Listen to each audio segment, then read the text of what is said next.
इसी का रीज़न है जो यूके गवर्नमेंट ने इतना ज़्यादा स्ट्रिक्ट हो गई है और जो कॉज है वो बहुत ज़्यादा कम इशू कर रही है और बिल्कुल जेन्युइन ऑथेंटिसिटी चेक कर रही है एम्प्लॉयर की भी और एम्प्लॉय की भी, इसलिए जो है कॉज में डिले हो रहा है। ठीक है, hello guys, welcome back to my YouTube channel UPT UK और उम्मीद करता हूँ आप लोग सब अच्छे होंगे। 25 लाख, 30 लाख, 20 लाख ये रेट है सर्टिफिकेट ऑफ स्पॉन्सरशिप देने का इंडिया में। ठीक है, और यूके की बात कर लूँ तो मैं लगभग 15 लाख रुपए, 12 लाख रुपए जैसी डील डन हो जाए 10 लाख रुपए नॉर्मल है। ठीक है, इससे कम में कोई नहीं दे रहा है। ये रेट चल रहा है सर्टिफिकेट ऑफ स्पॉन्सरशिप का जो एजेंट्स चार्ज कर रहे हैं अभी यूके, इंडिया, पाकिस्तान का नहीं पता मुझे कितना है और दूसरी कंट्रीज़ का, लेकिन ये कंट्रीज़ का तो मैं जानता हूँ।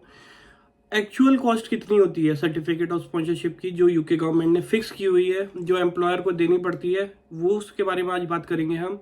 और क्या सिर्फ जो सर्टिफिकेट ऑफ स्पॉन्सरशिप का जो चार्ज होता है सिर्फ वही देना पड़ता है या इसके अलावा भी कोई और चार्ज देना पड़ता है एम्प्लॉयर को? ठीक है, तो उसके बारे में भी बात करेंगे। तो बिना टाइम वेस्ट करे वीडियो को स्टार्ट करते हैं।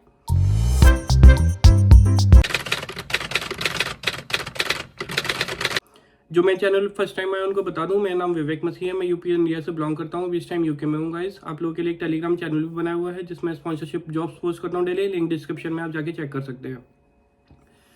वीडियो स्टार्ट करने से पहले मैं आप लोगों से एक बात करना चाहता हूँ कि बहुत सारे लोग कमेंट कर रहे हैं कि भाई हमारा कॉस्ट नहीं आ रहा है, कॉस्ट में बहुत ज़्यादा डिले हो रहा है। तो उसका रीज़न क्या है, कॉस्ट डिले क्यों हो रहा है? उसका रीज़न एक ये है कि मैंने आप लोगों को वीडियो में पहले ही बताया कि आपको डेली चेक करना है कि आपका जो लाइसेंस है स्पॉन्सर, आपके स्पॉन्सर का, वो लिस्ट में है, नाम उसका ही नहीं है उस कंपनी का। ठीक है, क्योंकि लिस्ट अपडेट हुई है रिसेंटली अभी और मैंने आपको पहले बताया था कि बहुत ढेर सारे एम्प्लॉयर्स का जो लाइसेंस है वो कैंसिल कर दिया गया है, रिवोक कर दिया गया है, और जिसकी वजह से उन्होंने लिस्ट दोबारा से अपडेट करी थी। उसको जाके यूके गवर्नमेंट की वेबसाइट पे जाके चेक करें और देखें कि न्यू लिस्ट है क्या, उसमें आपका स्पॉन्सर का नाम है। अगर है तो अगर ज़्यादा टाइम हो गया तो आप अपने एम्प्लॉयर को मेल करके पूछ सकते हैं कि सर्टिफिकेट स्पॉन्सरशिप में कितना डिले और लगेगा, कितना टाइम लग रहा है। लेकिन आपको पहले उससे श्योर करना है कि आपके एम्प्लॉयर का नाम होना चाहिए उस लिस्ट में। ठीक है गाइस, आप लोगों से एक छोटी सी रिक्वेस्ट है कि अगर आप चैनल पे फर्स्ट टाइम आए हैं तो प्लीज़ चैनल को थोड़ा सपोर्ट करें, चैनल को सब्सक्राइब करें, और अगर वीडियो पसंद आएगा तो प्लीज़ वीडियो को लाइक ज़रूर कीजिएगा, अपने दोस्तों के साथ शेयर कीजिएगा। Thank you. तो चलिए वीडियो में चलते हैं। सर्टिफिकेट स्पॉन्सरशिप होता क्या है? सर्टिफिकेट स्पॉन्सरशिप होता है जो यूके में अगर आपको काम करना है, वर्क वीज़ा चाहिए, तो उसके लिए ज़रूरी होता है। ये एक इलेक्ट्रॉनिक डॉक्यूमेंट होता है, ठीक है, जो कि होम ऑफिस इश्यू करता है। ये एक स्पेसिफिक नंबर दे दिया जाता है कि ये नंबर का बंदा जो है इस जॉब के लिए आ रहा है। ठीक है, एक स्पेसिफिक नंबर दे दिया जाता है वर्कर को। वो नंबर आपका जो एम्प्लॉयर होता है वो इशू करता है, होम ऑफिस उसको देखता है और उसके बाद फाइनलाइज करके बोल देता है कि ठीक है ये नंबर है और इसके थ्रू वो वीज़ा के लिए अप्लाई कर सकते हैं। जब वो आपको सर्टिफिकेट स्पॉन्सरशिप मिल जाता है उसके बाद आप उसको वीज़ा के लिए अप्लाई करते हैं।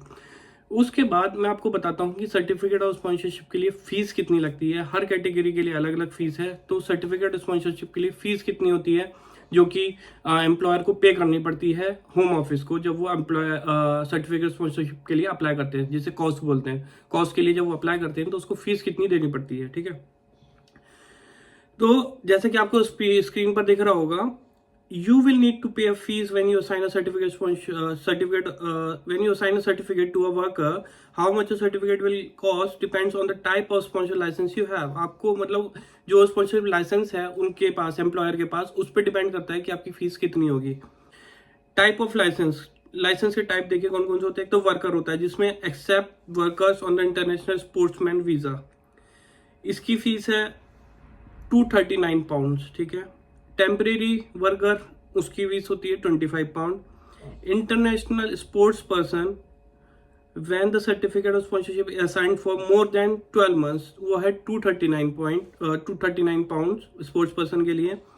International sports person when the certificate sponsorship assigned for 12 months और लेस, तो उसकी है 25 पाउंड। ठीक है, तो वर्कर के लिए हो गई 239 पाउंड, जो कि अगर आप स्किल्ड वर्कर वीज़ा पे आते हैं तो इतना आपका एम्प्लॉयर पे करता है कॉस्ट के लिए। ठीक है, उसके बाद क्या सिर्फ यही फीस पे करता है? नहीं, उसको एक और फीस पे करनी पड़ती है, उसको बोलते हैं if you assign a certificate of sponsorship to a worker on a skilled worker or senior or specialist worker visa, you might also need to pay immigration skill charge.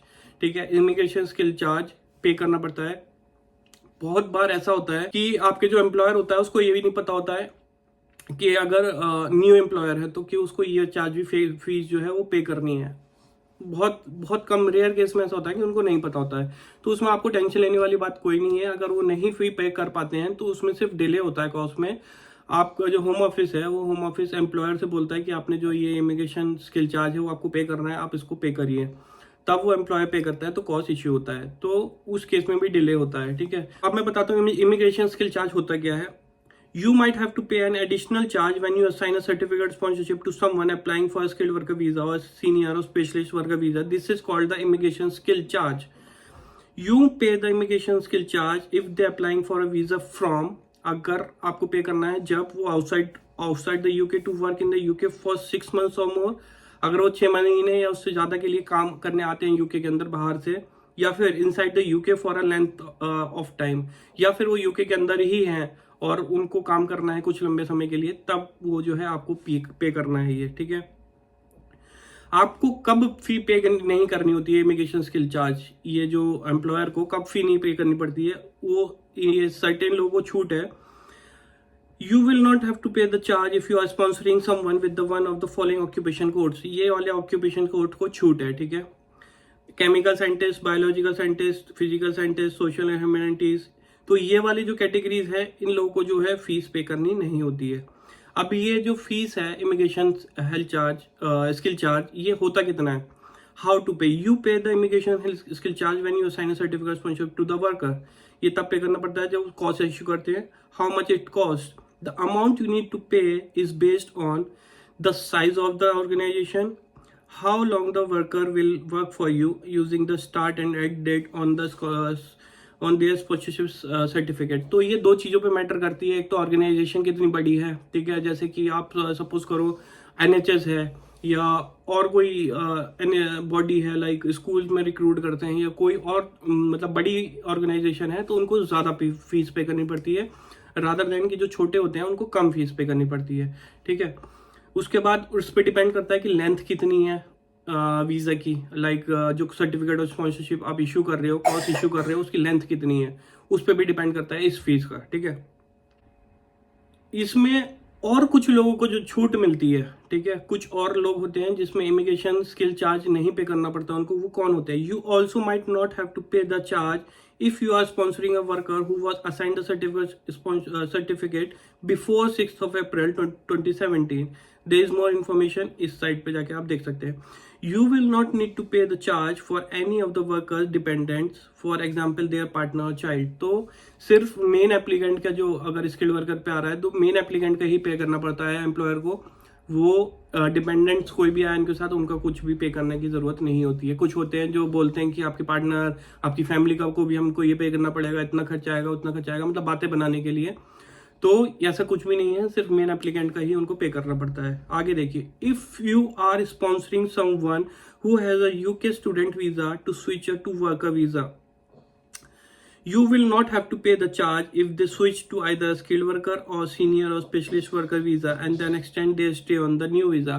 तो ये स्टूडेंट वीज़ा अगर अपना कोई भी visa change करता है work visa में, तो उनको उस केस में एम्प्लॉयर को फीस पे करने की ज़रूरत नहीं है। तो देखो, आप जो भी स्टूडेंट वीज़ा से आप चेंज करोगे स्किल्ड वर्कर वीज़ा में, तो आपको ये सब चीज़ों का ध्यान रखना है कि एम्प्लॉयर आपको ऐसे बेवकूफ़ नहीं बनाए कि आपका स्किल चार्ज भी पे करना है, हमें सर्टिफिकेट स्पॉन्सरशिप का भी चार्ज पे करना है, इसलिए थोड़ा सा चार्ज ज़्यादा देना पड़ेगा। तो यहाँ पर सीधे सीधे लिखा है कि स्टूडेंट को अगर वो स्विच करता है अपना वीज़ा स्टूडेंट वीज़ा से वर्क वीज़ा में, तो उसको पे करने की ज़रूरत नहीं है ये चार्ज। ठीक है, अब देखिए ये होती कितनी है, हाउ मच टू पे based on how long the worker will work for you. ठीक है, if the worker will be in the UK for longer than 6 months but less than a year, you must pay for at least 12 months। अगर वो 6 महीने से ज्यादा या 12 महीने से कम के लिए रह रहा है तो एम्प्लॉयर को 12 महीने का ही पूरा पे करना पड़ता है। ठीक है, you must pay the full charge in one go, एक ही बार में उसको पेमेंट करना पड़ता है।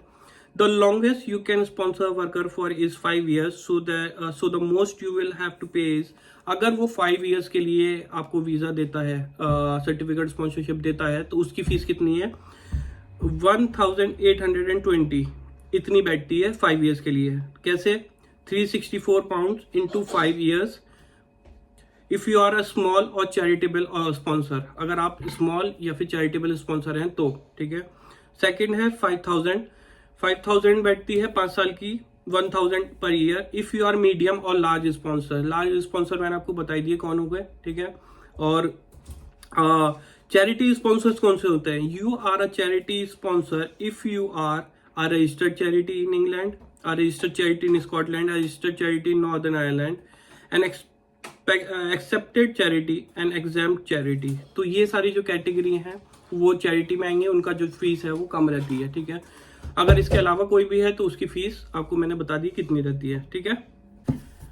तो ये सारी फीस होती हैं जो एक सर्टिफिकेट ऑफ स्पॉन्सरशिप की हो गई, और एक जो इमिग्रेशन स्किल चार्ज होती है वो फीस पे करनी पड़ती है। इसके अलावा और कोई भी फीस पे नहीं करनी पड़ती है। तो अगर आप इमिग्रेशन स्किल चार्ज और सर्टिफिकेट स्पॉन्सरशिप को मिला के देखें और 5 साल का वीज़ा लेते हैं तो 5300 समथिंग आपका जो बैठेगा, इतना कॉस्ट आता है। और 5 साल के लिए लोग चार्ज कितना करते हैं वो देखो आप लोग की 20,000, 25,000, 15,000, वो डिपेंड करता है कि जो क्लाइंट है वो कितने में सेट हो जाता है। तो इस तरीके से यहाँ पर लूट मची हुई है। इसी का रीज़न है जो यूके गवर्नमेंट ने इतना ज़्यादा स्ट्रिक्ट हो गई है और जो कॉस्ट है वो बहुत ज़्यादा कम इशू कर रही है और बिल्कुल जेन्युइन ऑथेंटिसिटी चेक कर रही है एम्प्लॉयर की भी और एम्प्लॉय की भी। इसलिए जो है कॉस्ट में डिले हो रहा है। ठीक है। ऐसा नहीं है कॉस्ट बंद कर दिए हैं, कॉस्ट इश्यू हो रहे हैं, लेकिन बहुत ज़्यादा डीप में जाके उसकी चेक कर रहा है होम ऑफिस, उसके बाद ही कॉस्ट इश्यू कर रहा है। ठीक है। तो उम्मीद करता हूँ गाइज ये वीडियो आप लोगों के लिए हेल्पफुल रहेगा, और हेल्पफुल रहेगा तो प्लीज़ वीडियो को लाइक ज़रूर कीजिएगा, और चैनल पे नए आए तो चैनल को सब्सक्राइब कीजिएगा। मिलते हैं नेक्स्ट वीडियो में, तब तक के लिए bye bye, take care, thank you.